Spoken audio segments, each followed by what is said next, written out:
특히 임성근 증인은 오늘 청문회에서도 허위 사실을 2번이나 이야기했습니다. 그 허위 사실 2번 얘기한 것은 무엇입니까? 오전에 자신의 부하가 수중수색한 사실을 7월 19일 19시경에 인지했다라고 얘기했습니다. 그러나 그날 사고가 발생하고 7월 19일 10시 46분경에 사단의 참모장으로부터 이용민 중령한테 전화가 왔고, 당시 이용민 중령은 벨트 아래 수중수색 간에 실종이 돼서 사망했다라고 보고했습니다. 정상적인 군의 보고 체계라면 참모장은 바로 사단장에게 보고했을 것이고, 또한 해병대 수사단에서 임성근 증인은 자신이 스스로 7월 22일 영결식 이후 수중수색 사실을 처음 알았다, 깜짝 놀랐다, 나는 수중수색 지시를 한 바 없다라고 말한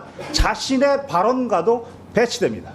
두 번째는 수중 지시가 아니라 수중수색 지시가 아니라 본인은 계속 현장 지시가 아니라 지도였다고, 그래서 지금 피해가는 말을 하는 것 같은데 그 부분에 대해서는 어떻게 생각하세요? 그렇습니다. 오후에 또 하나 허위 사실은 작전 지도와 관련해서 7여단장, 사단장은 7여단장의 관계에서 작전 지도를 한다, 이렇게 얘기했습니다. 그러나 7월 18일 오전 현장 방문한 것이 바로 포병 3대대 구중대였습니다.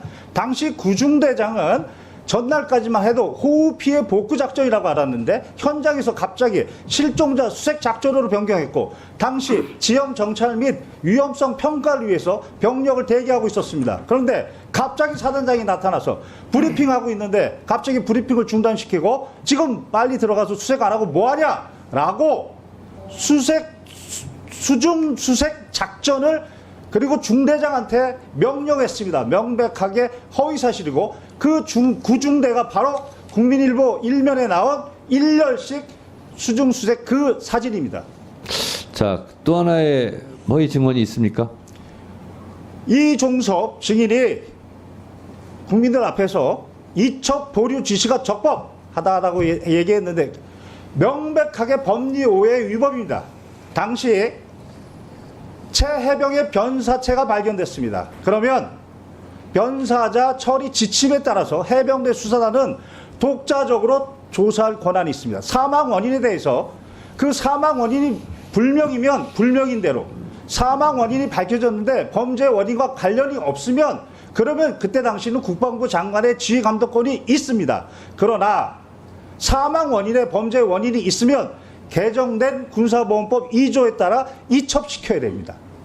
국방부 장관은 이때는 지휘감독권이 없습니다. 그게 개정된 군사보험법 2조의 취지입니다. 그리고 이것에 따라서 법원이 재판 관할권을 가지고 있는 군인 등의 범죄에 대한 수사 절차에 관한 규정 7조 1항에 따라 지체 없이, 바로 이첩 시기를 지체 없이 경복청에 보내게 되어 있는 것입니다. 따라서 당시 박 대령은 개정된 군사보험법 2조와 그리고 대통령의 명령에 따라 지체 없이 이첩하려고 한 것입니다. 여기에 국방부 장관이 법령상 권한 없이 이첩을 보류하라는 의무 없는 일을 시킨 것입니다. 그 자체가 직권남용이고, 여기에 더해서 이첩의 내용에 대해서 뭘 빼라, 특정인을 빼라, 내용에 대해서도 직권남용한 겁니다. 네, 김경호 참고인, 혹시 아까 들으셨겠지만 임성근 사단장은 여단정을 통해서만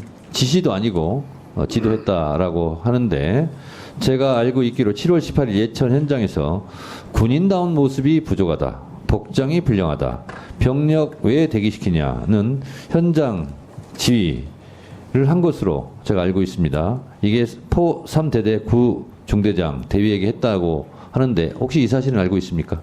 그렇습니다. 저는 바로 군 검사가 사본을 만들어 놔야 됩니다 라고 했던 사본을 다 봤습니다. 다 봤습니까? 다 봤습니다. 그러면 임성근 사단장이 여단장에게만 지도했다라는 말은 허위입니까? 허위입니다. 관련 카톡에 당시 실종자 수색 작전의 의사 체계를 카톡으로 했고, 당시 포병 여단 대대 그리고 말단 간부들까지 사단장 지시, 사단장 강조 사항으로 모두 전파가 됐습니다. 그러니까 김경호 참고인은 임성근 사단장이 현장 지도했다는 말은 회피성 발언이고 직접 실제로 지시 행위를 다 했다 이렇게 보고 있는 거죠. 구체적으로 말씀드리겠습니다. 구체적으로 말씀해 보세요. 당시 합참의 단편명령과 제2작전사 답변명령에 따라 7월 17일 10시부로 작전 통제권이 전환됐습니다. 그러나 7월 17일 21시 55분부로 자신의 명령으로 단편명령 23-19호 호우 피해 복구 작전, 호우 피해 복구 투입 실시라고 단편명령을 내렸습니다. 자신의 병력을 언제, 어디로, 어떤 병력을 투입하는 명령은 내릴 수 있습니다. 다만 여기에 예하부대 과업에 대해서 깨알처럼 구체적으로 명령을 내렸습니다. 이때 포병여단은 단순히 호우 피해 복구 작전이었습니다. 그런데 7월 17일 도착해서 10시경부터 카톡에 실종자 수색 작전이라고 사단장이 강조했다라고 그렇게 명령에 내려옵니다. 이때부터 실종자 수색 작전으로 변경했으면 그에 맞는 안전 도구를 갖춰야 되는데 그런 말은 없었습니다. 그리고 나서 아침에 7월 18일 날 포병 3대대 구중대장 가서 안정성 평가 생략하고 신속 투입 작전을 명령했고, 오후에는 실종자 수색 작전이 불가한 그런 상황, 육군도 철수했는데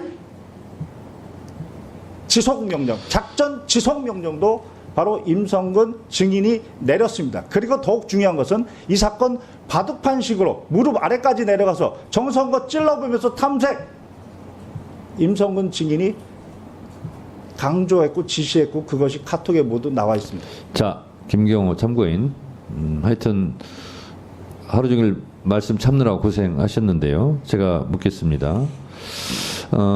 이 작전 통제권은 육군 54단이 갖고 있었죠? 네, 그렇습니다. 네. 그런데 그래서 임성근 사단장은 자기에게 지휘권이 없었다 이렇게 주장을 하고 있는 것 같은데 그 부분에 대해서는 어떻게 생각하세요? 7일 여단장의 진술에 따르면 당시 54단장은 현장에 한 번도 오지도 않았고 화상회의로 한 번도 진행도 안 했으며 어떠한 지시도 하지 않았다. 반면 임성근 증인이 현장에 2번이나 왔고 화상회의도 했고 구체적으로 지시도 내렸다. 이렇게 진술하고 있습니다. 그렇습니다.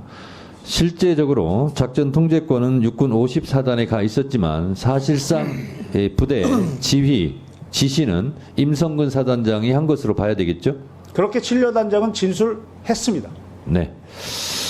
이 밖에 혹시 더 하시고 싶은 말씀 있으면 한 1분 정도 드릴 테니까 발언해 주시기 바랍니다. 개인적인 말씀을 드리면 아버지도 해병대 출신입니다. 제 동생도 해병대 출신입니다. 저도 해병대 법무관을 가고자 했으나 육군 법무관으로 가서 특전사에서 복무를 했습니다. 오늘 이후라도 해병대의 명예를 위해서 해병대 사령관과 해병대 사단장은 진실을 말하고 정직하게 얘기해서 해병대의 명예를 회복해 주기를 간절히 바랍니다. 이상입니다. 자, 거기 서 계시고요.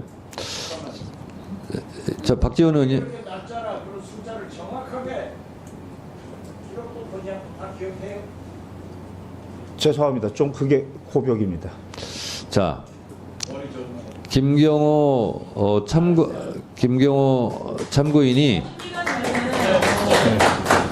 거짓말이 다 드러나네 이제. 예, 박정훈 증인이 소회 마무리 발언. 자, 다음은 박정훈 증인 앉아서 발언하셔도 좋고 일어서서 발언 때 나가서 하셔도 좋고 자유롭게 하시기 바랍니다. 예. 오늘 하루 장시간에 걸쳐서 그간 말 못하고 가슴에 담아뒀던 많은 얘기들을 하고 가서 개인적으로 굉장히 후련한 그런 기분입니다. 다만 이 사건은 여와 야의 문제도 아니고 진보와 보수의 문제도 아닙니다. 이 자리에 비록 안 계시지만 국민의힘 국회의원님들, 저는 기억합니다. 작년 7월 20일부터 22일까지 장례식장에 많은 여당 국회 국민의힘 의원분들이 다녀가셨습니다. 그때 최수근 상병 영정 앞에서 참으로 안타까워하고 또 그 유가족들에게 반드시 진상을 규명하겠다 약속하시는 그 눈빛을 기억하고 있습니다. 부디 이 문제가 여와 야의 문제, 진보의 보수의 문제가 아니라 우리 사회의 정의의 문제로 바라보고 제대로 잘 정리되고 최수근 어머니가 하신 말씀처럼 조용히 수근이를 추모하면서 남은 여생을 보내고 싶다는 그 소망을 남은 저희들이 반드시 지켜줬으면 좋겠습니다. 이상입니다.